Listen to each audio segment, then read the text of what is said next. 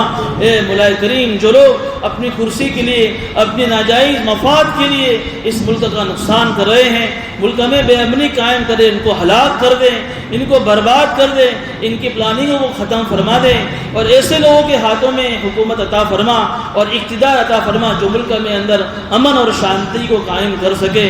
اے مولا کریم حرمین شریفین کی حفاظت فرما، مسجد اقصی کی حفاظت فرما۔ جو لوگ حرمین شریفین کی عظمت کو ختم کرنے کے لیے ایسی پلاننگ کر رہے ہیں اللہ تو ان کو ختم فرما دیں، ان کی ہاتھوں سے حکومتوں کو چھین کر ایسے لوگوں کے ہاتھوں میں حکومت عطا فرما جو حرمین شریفین کی عظمت کو باقی رکھ سکے۔ مولا کریم دن بدن ایسے خبریں سننے میں آ رہی ہیں کہ مسجد نبوی کے قریب میں سینما ہال کھلنے کی تیاریاں ہو رہی ہیں۔ اے مولا کریم کس کو کہا جائے جو نبی دنیا کے اندر سے سنگیت اور گانے کو ختم کرنے آئے تھے، اسی نبی کے شہر میں سینما ہال قائم کیے جا رہے ہیں۔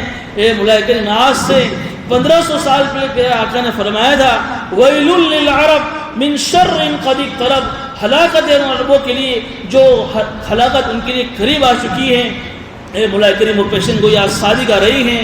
اے مولا کریم جن سے اللہ نے دین کا کام لیا تھا، آج انہی کے ہاتھوں سے دین بدنام ہو رہا ہے، آج انہی کے ہاتھوں سے اسلام بدنام ہو رہا ہے۔ مسجد اقصیٰ کی حفاظت کرنے والے ہمارے غزہ کے مسلمان بیچارے نہتے ہیں، کمزور ہیں، لیکن کوئی مسلم حکومت رکھنے والا ان کی تائید میں نہیں آ رہا ہے۔ اللہ ان کے پاس مال ہے، ان کے پاس حکومت ہے، ان کے پاس اپنا ویٹو پاور ہے، لیکن اپنی کرسی کے لیے، اپنی ناجائز دنیا کی محبت کی خاطر کچھ نہیں بول رہے ہیں۔ اے مولا کریم تو سب کچھ دیکھ رہا ہے، غزہ کے مسلمانوں کی حفاظت فرما دے۔ 12 مہینے کے قریب ہونے جا رہے ہیں، صرف مسجد اقصیٰ کی حفاظت کے لیے سب کچھ قربان کر رہے ہیں۔ کتنے ہزاروں کی تعداد میں بچے شہید ہو چکے ہیں، بیویاں بیوہ ہو چکی ہیں، مرد و جوان بچے شہید ہو چکے ہیں، لیکن مولا سلام ہے ان غزہ کے مسلمانوں کو، سلام ہے ان غزہ کی مسلمان عورتوں ان کے بچوں کو، کہ پھر بھی ان کی زبانوں پر ایک حرف شکایت نہیں ہے، پھر بھی ان کی زبانوں پر حرف شکایت نہیں ہے۔ کھانے کے اعتبار سے، پانی کے اعتبار سے اور دنیاوی جو ضرورت کے اعتبار سے، ہر اعتبار سے بالکل دور ہو چکے ہیں، لیکن پھر بھی ایمان میں اتنے آگے ہیں، اور ان کی زبانوں سے ایسے الفاظ نکل رہے ہیں جو الفاظ صحابہ کرام کی زبانوں سے نکلتے تھے۔ اے مولا کریم ان کے ایمان کو دیکھ کر ایسا لگتا ہے کہ ہم تو منافق ہیں، اے مولا کریم ہم تو منافق ہیں، ایسا لگتا ہے مولا ذرا کوئی مصیبت آ جاتی ہے، ذرا کوئی پریشانی آ جاتی ہے، ہم تیرا نام لینا چھوڑ دیتے ہیں، ہم مسجد چھوڑ دیتے ہیں، ہم جو ہے تیرے نام لینے کو چھوڑ دیتے ہیں، دنیا کی محبت کی خاطر، دنیا کے ٹھکروں کی خاطر ہم اپنے ایمان کے سودے کر لیتے ہیں، اپنے نجی فائدے کے لیے پوری امت کا نقصان برداشت کرتے ہیں۔